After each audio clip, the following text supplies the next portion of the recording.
Hi, my name's Paul. I'm the pastor of New Road Church here, and we recently made a difficult decision to abandon this building because of the cost to get it fixed up was just too much. So the congregation's going to move and meet elsewhere, and this is getting put up for sale. And I thought I'd just make this short vid for the information of the local community, to tell them, you know, where this church came from, what happened, and where we're going in the future.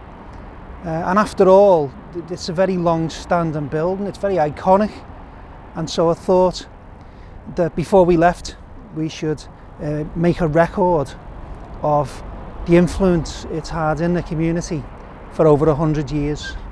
New Road Church was built around 150 years ago.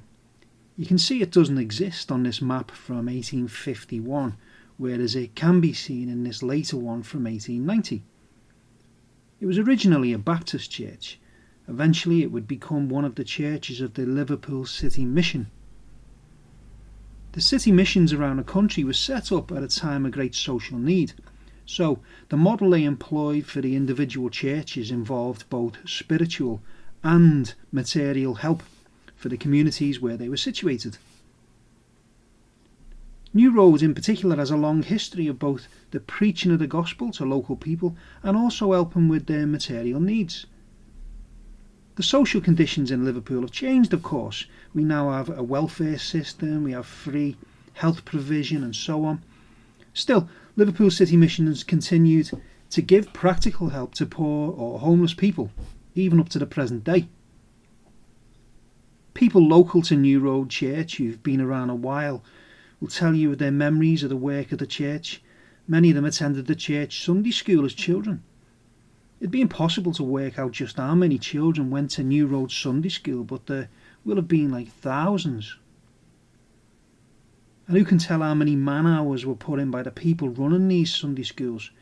We're talking here about a century and a half of work with children, young people and adults. And although the church recognised, especially in the old days, that local people needed help in very practical terms, such as with food and clothing, it was always the case that the most important work of the church was the spreading of the message of the gospel, the message of Jesus Christ. Some of you will remember New Road being on the telly.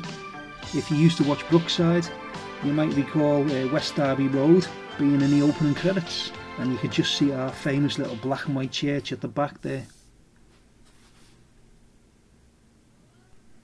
As the years passed, there were changes in society and in the local community. People got old and died, children moved away, new churches sprang up which were more appealing to some people. These and a few other factors led to a decline in numbers, and a much smaller congregation means there's less money coming in the form of offerings, and it's that money which is used for building maintenance, among other things. Our buildings suffered many problems down the years, as all old buildings do. There's been structural faults, damp, dry rot, problems with the roof and so on. The members of the church have thrown thousands of pounds of their own money into getting things fixed. But we felt we've reached that point where it was no longer feasible to keep the church going. The other problem with small congregations isn't just the lack of money coming in to get things fixed. Having very little money means you can't employ people to do jobs, so you have to do as many of them as possible yourself. And a small congregation might just have one or two people who are capable of doing any type of maintenance.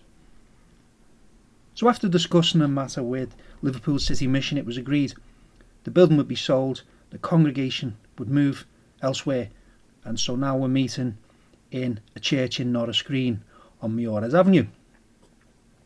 True Christians don't believe God lives in church buildings.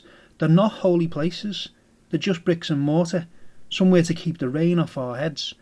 But it's human nature to attach significance to buildings. Even if they are just bricks and mortar, it's sometimes sad to see them go.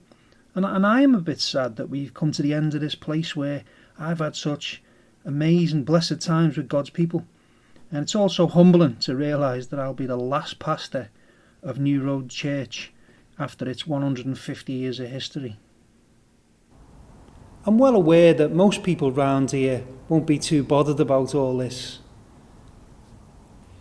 If they don't realise the message that's gone out from this church all down these years is the most important question that man could ever ask himself, then of course they won't be bothered. They'll just see another old church getting demolished. And, after all, it's just an eyesore. I mean, it's an eyesore to me too. Maybe they'll want, a nice new Tesco on the corner or something. And of course, it makes us sad to think that people could leave this life and face the judgment of God without the forgiveness of sins and not be allowed into God's presence forever. At the judgment, the window of opportunity is closed.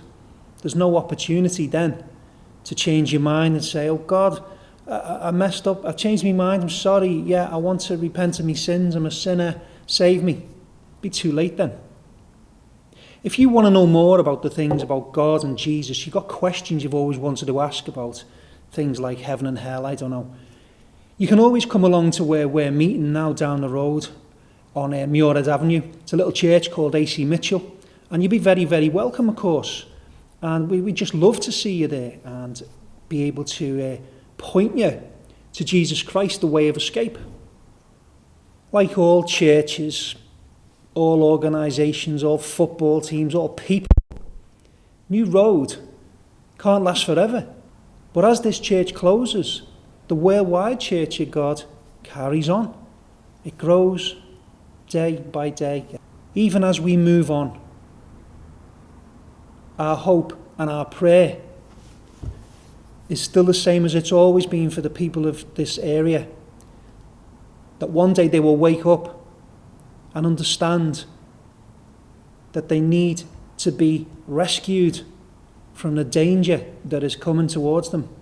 It would be one of the most brilliant things in our lives if we could point one of you to Jesus Christ to show you the way that you can have your sins forgiven and therefore have happiness in this life, but also the guarantee of eternal life. So that being said, we hope to see some of you soon. Thanks for listening.